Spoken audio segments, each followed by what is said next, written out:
അങ്ങനെ തദ്ദേശ തെരഞ്ഞെടുപ്പിൽ നാമനിർദ്ദേശ പത്രിക പിൻവലിക്കാനുള്ള അവസാന തീയതി നാളെയാണ്. അതായത് നാളത്തോടെ പൂർണ്ണമായ ആ ചിത്രം അങ്ങ് തെളിയും. ഹൈ5 അതുകൊണ്ട് തന്നെ പരിശോധിക്കുന്നു എന്താണ് ഈ തിരഞ്ഞെടുപ്പിന്റെ പ്രധാനപ്പെട്ട വിഷയമെന്ന്. സംസ്ഥാന തലത്തിൽ ബാധിക്കുന്ന വിഷയങ്ങൾ ഉണ്ടാകില്ലേ എന്ന്. പഞ്ചായത്ത് വാർഡുകളിൽ രാഷ്ട്രീയ തീരുമാനം എടുത്ത് വോട്ട് ചെയ്യുന്നവർ എത്ര ശതമാനം ഉണ്ടാകുമെന്ന്. കോർപ്പറേഷനുകളിൽ ഡിവിഷനുകളിൽ രാഷ്ട്രീയ വിഷയങ്ങൾക്ക് മാറ്റമുണ്ടാകുമോ? ഒപ്പം കൂടുതൽ മുനിസിപ്പൽ വാർഡുകൾ വിജയിക്കുന്ന മുന്നണി ഏതായിരിക്കും? പ്രിയപ്പെട്ട പ്രേക്ഷകരെ നോക്കൂ, ഈ തദ്ദേശ സ്വയംഭരണ തിരഞ്ഞെടുപ്പ് നടക്കുമ്പോൾ രാഷ്ട്രീയത്തിന് സ്ഥാനമുണ്ടോ എന്നൊരു സംശയം സ്വാഭാവികമാണല്ലേ. വ്യക്തികളെ നോക്കിയല്ലേ തദ്ദേശ തിരഞ്ഞെടുപ്പിൽ വോട്ട് ചെയ്യുന്നത് എന്ന ചോദ്യവും പതിവാണ്. എല്ലാ തിരഞ്ഞെടുപ്പിലും വ്യക്തികളെ നോക്കി വോട്ട് ചെയ്യുന്ന ഒരു വിഭാഗം ആളുകൾ നമുക്കിടയിലുണ്ട്. അതിപ്പോൾ പാർലമെന്റിലേക്കാണെങ്കിലും നിയമസഭയിലേക്കാണെങ്കിലും ഒക്കെയും അങ്ങനെ ചെയ്യുന്നവരുണ്ട്. പക്ഷേ ഈ തിരഞ്ഞെടുപ്പിൽ മുഖ്യമായ പരിഗണന കിട്ടാൻ പോകുന്ന അനേകം വിഷയങ്ങളുണ്ട്. വോട്ട് കൊള്ള മുതൽ ശബരിമല സ്വർണ്ണക്കൊള്ള വരെ രാഷ്ട്രീയ പാർട്ടികൾ ചർച്ചയായി മുന്നോട്ട് വയ്ക്കുകയാണ്. ശമ്പളം മുതൽ ക്ഷേമ പെൻഷൻ വരെ ഉന്നയിക്കപ്പെടുകയാണ്. നല്ല റോഡുകളും പാലങ്ങളും മുതൽ വഴിവിളക്കുകൾ വരെ വിഷയമാവുകയാണ്. നമുക്ക് വളരെ വിശദമായി പരിശോധിക്കാം തിരഞ്ഞെടുപ്പിൽ മേൽക്കൈ ആർക്കെന്ന്.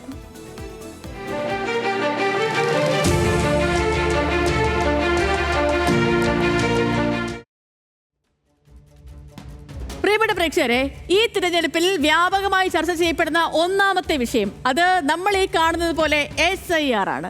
തീവ്ര വോട്ടർ പട്ടിക പരിഷ്കരണം SIR-ലേക്കാണ് പോകുന്നത്. ഈ തിരഞ്ഞെടുപ്പിൽ നിഴൽ വീട് കിടക്കുന്ന ഒരു വിഷയമാകും അത് SIR എന്ന കാര്യത്തിൽ യാതൊരുവിധ സംശയമില്ല. കാരണം എന്തിനു വേണ്ടിയാണ് ഈ SIR പരിഷ്കരണം എന്ന് മനസ്സിലാകാത്തവരാണ് നമുക്കിടയിലെ 90% മനുഷ്യരും.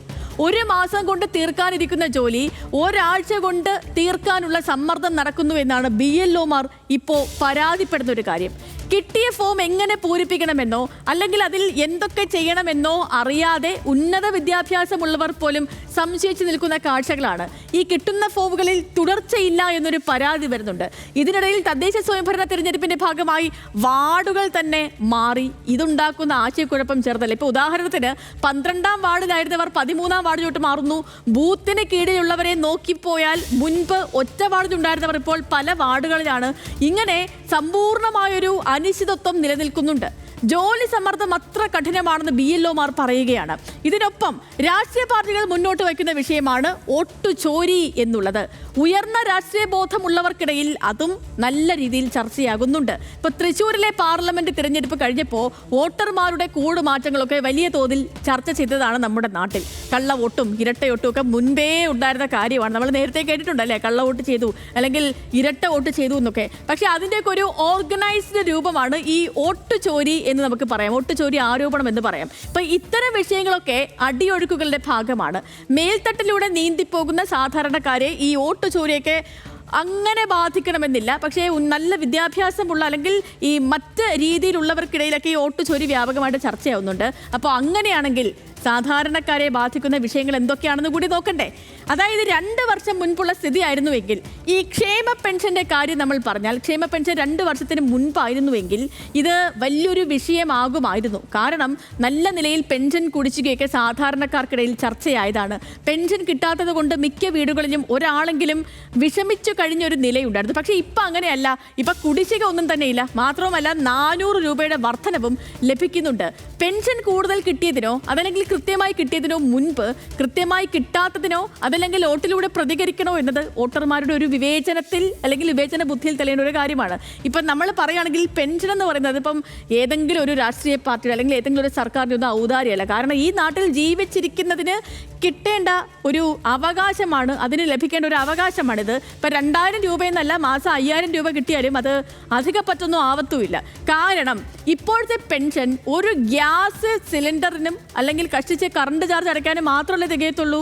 അരി മുതൽ ഉള്ളി വരെ ചിലവുകൾ ഏറെ കിടക്കുന്നുണ്ട്. അപ്പോൾ അതിനെയൊക്കെ അല്ലേ നമ്മൾ ഈ തൊഴിലെടുക്കേണ്ടത് എന്നൊരു ചോദ്യം കൂടി വരും. തൊഴിൽ ആവശ്യത്തിന് കിട്ടുന്നുണ്ടോ എന്നുള്ളതും നാട്ടിൻപുറങ്ങളിൽ ഉയർന്നു വരുന്ന വലിയൊരു ചോദ്യമാണ്. ആവശ്യത്തിന് ഇവിടെ തൊഴിലുണ്ടോ, ആവശ്യത്തിന് കൂലി കിട്ടുന്നുണ്ടോ, അല്ലെങ്കിൽ ഇപ്പോൾ കിട്ടുന്ന ഈ പൈസ കൊണ്ടൊക്കെ എങ്ങനെ നമുക്ക് നിത്യജീവിതം മുന്നോട്ട് നീക്കാൻ പറ്റും, അതൊക്കെ ചർച്ചയാകുന്നുണ്ട്. മറ്റൊന്ന് ഈ ശബരിമല വിഷയമാണ്. ശബരിമല സ്വർണ്ണക്കൊള്ള ചർച്ചയാകുന്നുണ്ടോ എന്ന് ചോദിച്ചാൽ ഇതിപ്പം വോട്ടിനെ ഒരു തരത്തിലും നേരിട്ട് സ്വാധീനിക്കില്ല എന്നാണ് മനസ്സിലാക്കാൻ കഴിയുന്ന ഒരു കാര്യം. പക്ഷേ പ്രതിപക്ഷ പാർട്ടികൾ ഈ വിഷയം നിരന്തരമായിട്ട് ഉന്നയിക്കുന്നുണ്ട്, അതിനെ സജീവമായി നിലനിർത്തുന്നുണ്ട്. അന്വേഷണ സംഘം നടപടികൾ തുടരുന്നത് കൊണ്ട് തന്നെ ആ നിലയ്ക്കും ചർച്ചകൾ ഉണ്ടാകുന്നു. 4 വോട്ടർമാർ കൂടുന്ന കവലകളിലും കടകളിലും വായനശാലകളിലും ഒക്കെയും ഈ വിഷയം ചർച്ചയാകുന്നുണ്ട്. തദ്ദേശ സ്വയംഭരണ തിരഞ്ഞെടുപ്പിൽ സംസ്ഥാന വ്യാപകമായി ചർച്ചയാകുന്ന വിഷയമാണ് റോഡുകളുടെ സ്ഥിതി എന്ന് പറയുന്നത്. ഇപ്പം ഈ തിരഞ്ഞെടുപ്പിനെന്നല്ല, ഏത് തിരഞ്ഞെടുപ്പിനും തദ്ദേശ സ്ഥാപനങ്ങളിലെ തിരഞ്ഞെടുപ്പൊക്കെ വന്നാൽ നമ്മൾ സാധാരണ നമ്മുടെ നാടൊക്കെ ഒന്ന് നോക്കുമല്ലേ, നാട്ടിലെ കാര്യങ്ങളൊക്കെ നോക്കും. നല്ല വഴിയുണ്ടോ, നല്ല സ്ഥലങ്ങളുണ്ടോ, നമ്മുടെ ആവശ്യങ്ങളൊക്കെ നടക്കുന്നുണ്ടോ എന്ന കാര്യങ്ങൾക്കാകും പ്രധാനമായിട്ടും പരിഗണന വരെ. അപ്പോൾ ഈ പറഞ്ഞതുപോലെ വ്യാപകമായിട്ട് ഈ റോഡുകളുടെ സ്ഥിതി ചർച്ചയാകുന്നുണ്ട്. നല്ല വഴികളുള്ള ഇടങ്ങളിൽ അത് വോട്ടർമാരിൽ ഭരണസമിതിക്ക് അനുകൂലമായ വികാരമുണ്ടാക്കിയേക്കും. ഇപ്പോൾ ഈ പണം വരുന്നത് അതിപ്പോൾ MLA ഫണ്ടിൽ നിന്നാണോ അതല്ലെങ്കിൽ MP ഫണ്ടിൽ നിന്നാണോ എവിടെ നിന്നുമാകാം. പക്ഷേ പഞ്ചായത്തുകളിൽ ഉണ്ടാകുന്ന നിർമ്മാണ പ്രവർത്തനങ്ങളുടെ നേട്ടം അത് അവിടുത്തെ വാർഡ് മെമ്പർക്കും അതേപോലെ പഞ്ചായത്ത് പ്രസിഡന്റിനും ഒക്കെ ഉള്ളതാണ്. നാട്ടിൻപുറങ്ങളിൽ മുൻവർഷത്തേക്ക് അപേക്ഷിച്ച് തകർന്ന റോഡുകളിൽ നന്നായി കുറവുണ്ട്. പക്ഷേ ദേശീയപാത വഴി പോകുന്നവർ മുച്ചൂടും പഴിച്ചാകും യാത്ര ചെയ്യുക. അപ്പം ആ പടി ഏതൊക്കെ സർക്കാരുകൾക്കാണ് ചെന്നുകൊള്ളുക എന്ന കാര്യത്തിലും നമുക്ക് ഒരു നിശ്ചയവുമില്ല എന്നേ പറയാൻ പറ്റൂ. അതേപോലെ ചർച്ചയാവുന്ന മറ്റൊന്നാണ് ഈ സ്കൂളുകളുടെയും ആശുപത്രികളുടെയും ഒക്കെ നടത്തിപ്പ്. അത് സാധാരണ ഗ്രാമ ബ്ലോക്ക് പഞ്ചായത്തുകളുടെ ചുമതലയാണ്. ആശുപത്രികളുടെയും സ്കൂളുകളുടെയും ഒക്കെ സ്ഥിതി വോട്ടർമാരിൽ നിന്നും നിശ്ചയമായും ഒരു സ്വാധീനം ഉണ്ടാക്കും എന്ന കാര്യത്തിൽ ഒരു സംശയവുമില്ല. കാരണം ഇപ്പം മോശം ആശുപത്രികളുള്ള സ്ഥലങ്ങളിൽ സർക്കാരിനെതിരായ വികാരം ഉണ്ടാകും എന്ന കാര്യത്തിൽ തർക്കങ്ങളില്ല. ഇപ്പോൾ ഒരു വാർഡ് മെമ്പർ കൊള്ളാം എന്ന് പറയുന്നതിന് ഇപ്പം നമ്മൾ ഒരു വലിയ നിർമ്മാണ പ്രവർത്തനമോ അതല്ലെങ്കിൽ വികസനമോ അങ്ങനെ ഒന്നും വേണ്ടെന്നേ. കാരണം ആ വാർഡിലുണ്ടാകുന്ന ഏതെങ്കിലും ഒരു വിഷയത്തിൽ അദ്ദേഹം സജീവമായി ഇടപെട്ടാൽ മതിയാകും. ഏത് സമയത്തും ആളുകൾക്ക് സമീപിക്കാൻ കഴിയുമെന്നൊരു തോന്നലുണ്ടായാൽ മതിയാകും. ഫുൾ A+ കിട്ടുന്ന ഒരു കുട്ടി വീട്ടിൽ ചെന്ന് അവിടുത്തെ വാർഡ് മെമ്പർ ഒന്ന് അഭിനന്ദിച്ചാൽ അതല്ലെങ്കിൽ അവിടുത്തെ പഞ്ചായത്ത് പ്രസിഡന്റ് ഒന്ന് അഭിനന്ദിച്ചാൽ തന്നെ ആ മുഴുവൻ വീടും ആ മെമ്പർക്കൊപ്പം നിൽക്കുമല്ലേ. അപ്പോൾ ഈ തിരഞ്ഞെടുപ്പിൽ ഇതുവരെ ചർച്ച ചെയ്ത വിഷയങ്ങളാകണമെന്നില്ല സംസ്ഥാന വ്യാപകമായി ബാധിക്കുക. പുതിയ വിഷയങ്ങൾ ഇനിയും ഉയർന്നു വന്നേക്കാം. പക്ഷെ ഒരു കാര്യം ഈ ഘട്ടത്തിൽ നമുക്ക് ഉറപ്പിച്ച് പറയാം, സംസ്ഥാന വ്യാപകമായ ഒരു തരംഗം ഇത്തവണയും നമുക്ക് പ്രതീക്ഷിക്കാം. കേരളത്തിൽ അങ്ങോളം ഇങ്ങോളം ഒരു പൊതു രാഷ്ട്രീയം ബാധകമായിരിക്കും. ആ രാഷ്ട്രീയത്തിന്റെ തീവ്രത അത് ഏത് വശത്തേക്കാണ് എന്നതിനനുസരിച്ചാകും അന്തിമ വിജയിയുടെ വരവ്.